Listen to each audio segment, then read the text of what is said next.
नमस्कार, सुस्वागतम। बीए द्वितीय वर्ष चतुर्थ सत्र ऐच्छिक हिंदी प्रश्न पत्र क्रमांक 7 आधुनिक हिंदी कविता के अंतर्गत गत तासिका में हमने कविवर निराला द्वारा रचित सरोज स्मृति इस कविता के अध्ययन का आरंभ किया था।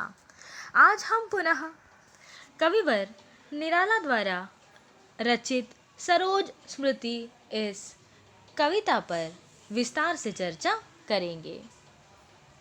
इस बात का उल्लेख हमने किया था कि सरोज स्मृति हिंदी का प्रथम शोक गीत या फिर शोक काव्य है।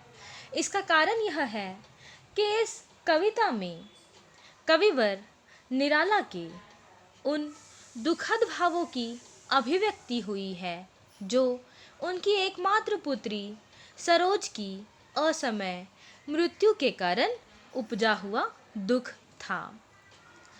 अपनी पुत्री के वियोग से उपजे इस दुख के साथ साथ अपने जीवन के संघर्ष को भी कविवर निराला ने इस कविता में अभिव्यक्ति प्रदान की है।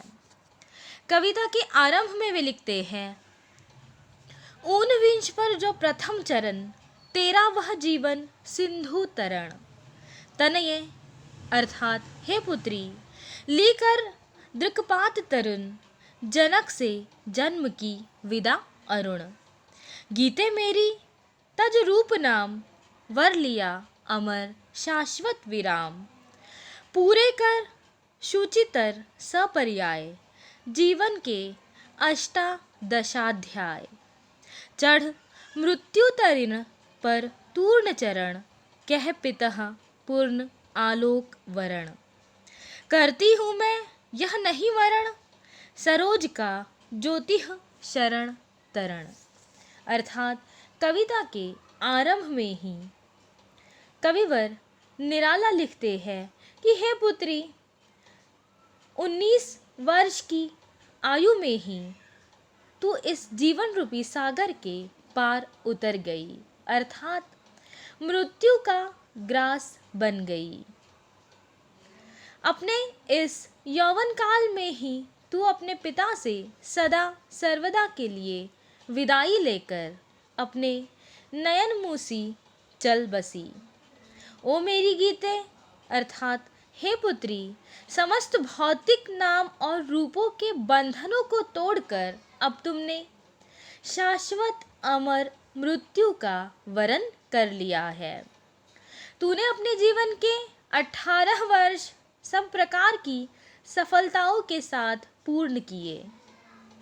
इसके बाद जैसे ये कहकर तू मृत्यु रूपी नाव पर सवार हो गई कि हे पिता मैं आज पूर्ण आलोक का वरण कर रही हूँ अर्थात मेरी इस प्राण ज्योति में महाज्योति समा रही है। इससे आप अपनी सरोज की मृत्यु नहीं बल्कि मुक्ति के लिए अमर ज्योति की शरण में महाप्रयाण या फिर महाप्रस्थान समझे। आगे कवि लिखते हैं, अशब्द अधरों का सुना भाष मैं कवि हूँ पाया है प्रकाश मैंने कुछ अहरह रह निर्भर ज्योतिष तरण के चरणों पर जीवित कविते शतशर जर्जर छोड़कर पिता को पृथ्वी पर तू गई स्वर्ग क्या यह विचार कि जब पिता करेंगे मार्ग पार यह अक्षम अति तब मैं सक्षम तारूंगी कर गह दुस्तरतम कहता तेरा प्रयाण सविनय कोई न अन्य था भावोदय श्रावण नभ का स्तब्धांधकार शुक्ला प्रथमा कर गई पार। अर्थात यहाँ पर कविवर अपनी व्यक्तिगत स्थिति को स्पष्ट करते हुए लिखते हैं,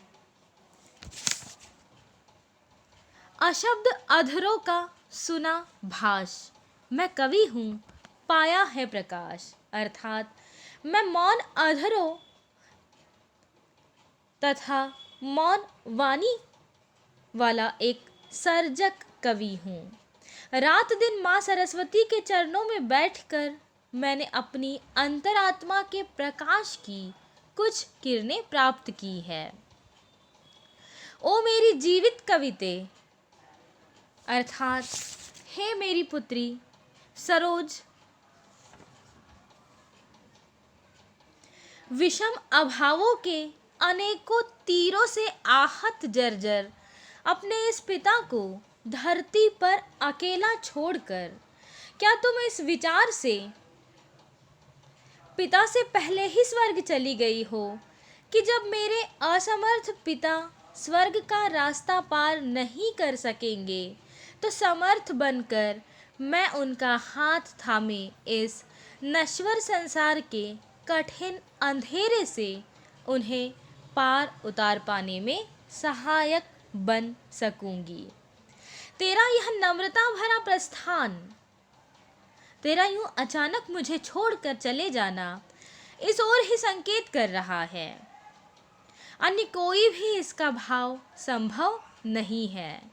इस विचार और भाव से ही तू सावन के शुक्ल पक्ष की प्रथम तिथि को आकाश के गहरे अंधेरे को चीरती हुई इस संसार सागर से पार स्वर्ग चली गई।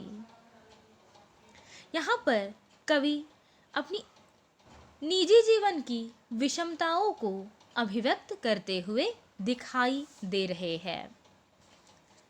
आर्थिक विपन्नता के कारण अपनी पुत्री सरोज के लिए विशेष रूप से कुछ अधिक न कर पाने का दुख भी इस पिता के मन में है और इसी पीड़ा को, इसी दुख को अभिव्यक्त करते हुए वे लिखते हैं कि धन्य मैं पिता निरर्थक था, कुछ भी तेरे हित न कर सका। जाना तो अर्थागमो पाए, पर रहा सदा संकुचित काय। लख कर अनर्थ आर्थिक पथ पर, हारता रहा मैं स्वार्थ समर। शुचिते पहनाकर जिनांशुक, रख सका न तुझे अतः दधिमुख। क्षीण का न छीना कभी अन्न, मैं लख न सका विदृग विपन्न। अपने आंसुओं अतः बिंबित, देखे हैं अपने ही मुख चित। कविवर कहते हैं कि ओ धन्य भागिनी पुत्री, मैं तुम्हारा पिता धनहीन होने के कारण असमर्थ और व्यर्थ ही रहा। तुम्हारे लिए जीवन में कुछ भी कर पाने में मैं समर्थ नहीं हो सका। धन कमाने के उपाय क्या है, यह जानते हुए भी मैं उस रास्ते पर अपने आप को कभी चला नहीं सका। उस राह पर चलने में मेरा संकोच ही हमेशा बाधक बनता रहा। जाना तो अर्थागमो पाए, पर रहा सदा संकुचित काय। धन कमाने की राह पर अनेक प्रकार के अनर्थ अर्थात अन्याय और अत्याचार देखकर मैं हमेशा अपने स्वार्थों की पूर्ति के संघर्षों में ही हारता रहा। तभी तो मैं तुझे न तो रेशमी वस्त्र पहना सका और न ही दूध दही खिलाकर प्रसन्न मुख रख सका। शुचिते पहनाकर चिनांशुक, रख न सका तुझे अतः दधि मुख। यहाँ पर एक पिता के मन के विभिन्न भावों की अभिव्यक्ति हो रही है। आगे कविवर लिखते हैं कि अपने जीवन में मैंने कभी भी किसी गरीब के हाथों से अन्न छीनने की कोशिश नहीं की। किसी भी दुखी की आंखों में विपन्नता या दुख का भाव देखकर मैं सहन नहीं कर सका। मैंने तो अपने ही मुख और हृदय को आंसुओं से छाया हुआ इस जीवन दर्पण में देखा है। अर्थात स्वयं अभावों में पलकर भी मैंने जीवन में कभी किसी का अधिकार नहीं छीना। अपने स्वार्थ को मैंने हावी नहीं होने दिया और शायद यही मेरी सबसे बड़ी कमज़ोरी या फिर मेरे विपन्नता का एक बहुत बड़ा कारण रहा।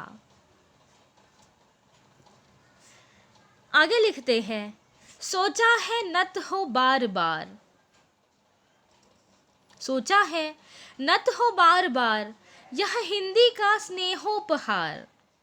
यह नहीं हार मेरी भास्वर, वह रत्न हार लोकोत्तरवर। अन्यथा जहाँ है भाव शुद्ध, साहित्य कला कौशल प्रबुद्ध।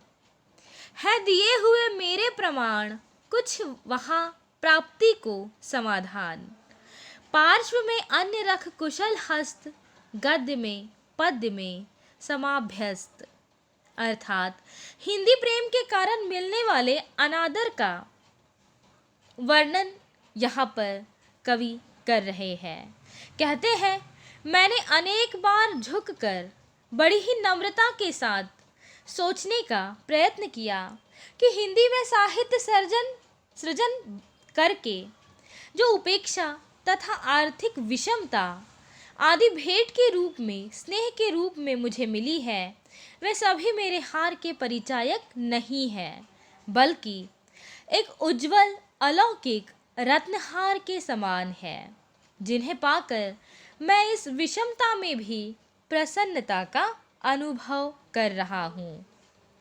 जहाँ साहित्य और कला के शुद्ध भाव, जागृत भाव विद्यमान है, वहाँ मेरा भी तो कुछ योगदान और कुछ देन अवश्य है। साहित्य कला कौशल प्रबुद्ध, है दिए हुए मेरे प्रमाण, कुछ वहाँ प्राप्ति को समाधान। गद्य और पद्य दोनों क्षेत्रों में अभ्यस्त मेरी लेखनी की कुशल कला जीवन में धन आदि को प्राप्त कर अपनी दीनता का समाधान भी कर सकती है, पर मैं अपने सृजन कार्य को पालन पोषण का साधन नहीं बनाना चाहता। यही मेरी विवशता है, इसके अन्य और कुछ नहीं है। आगे का विवर लिखते हैं, देखे वे हंसते हुए प्रवर, जो रहे देखते सदा समर। एक साथ जब शतघात पूर्ण, आते थे मुझ पर तूले पूर्ण। देखता रहा मैं खड़ा अपल, वह क्षरक्षेप वह रण कौशल। व्यक्त हो चुका चित्कारोत्कल, क्रुद्ध युद्ध का रुद्ध कंठ फल। और भी फलित होगी वह छवि, जागे जीवन जीवन का रवि। लेकर कर कल तुली का कला, देखो क्या रंग भरती विमला। वांछित उस किस लांछित छवि पर, फेरती स्नेह की कूची भर। यहाँ पर कवि लिखते हैं कि वे विशिष्ट वीर, जिन्होंने मेरे जीवन संघर्ष को हमेशा हंसते हुए देखा है, मेरे जीवन पर जब एक साथ ही अभावों के सैकड़ों तीर आकर चोट किया करते थे, अर्थात मेरे जीवन में एक के बाद एक दुख आकर मुझे घेर लिया करते थे, तब भी मैंने चुपचाप एकटक खड़े रहकर उन्हें निहारा है। अब ये जीवन रन की कुशलता के प्रतीक तीर मेरे लिए बिल्कुल चिर परिचित अर्थात जाने पहचाने से बन गए हैं। मैं अपनी वेदना को कलात्मक चित्कार में अर्थात करुण काव्य में उस सब को देखता हूँ, पर मेरा क्रोध संघर्ष भी मेरा कुछ बिगाड़ नहीं सका है। उसका अपना ही कंठ मानो अवरुद्ध होकर रह गया है, और यही सोचकर मैंने अपने संघर्ष को जारी रखा और दुख सहे कि इस सबसे जीवन में और भी अधिक निखार आएगा। इन दुखों के माध्यम से ही नवीन स्फूर्ति और प्रेरणा रूपी सूर्योदय होगा। वह देखेगा कि इन दुखद क्षणों में भी मेरे जीवन में तुलिका से कौन रंग भर जाता है। आर्थिक विषमताओं से दूषित मेरे इस जीवन के चित्र में मेरे चाहे विकास का अपने स्नेह की तुली का फेर कर वह मुझे सफलता तथा असफलता प्रदान करती है, यह मुझे देखना है।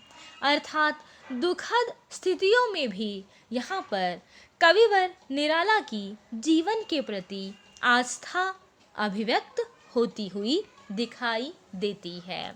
इस प्रकार से कविवर निराला ने पुत्री वियोग के दुख की अभिव्यक्ति के साथ साथ सरोज स्मृति इस कविता में अपने व्यक्तिगत जीवन संघर्ष को भी चित्रित किया है। साथ ही कविवर निराला के व्यक्तित्व, स्वभाव तथा आर्थिक विपन्नता की झलक भी सरोज स्मृति में दिखाई देती है। कल की तासिका में पुनः हम सरोज स्मृति इस कविता पर और भी अधिक विस्तार से विभिन्न प्रसंगों के अनुरूप चर्चा करेंगे। धन्यवाद।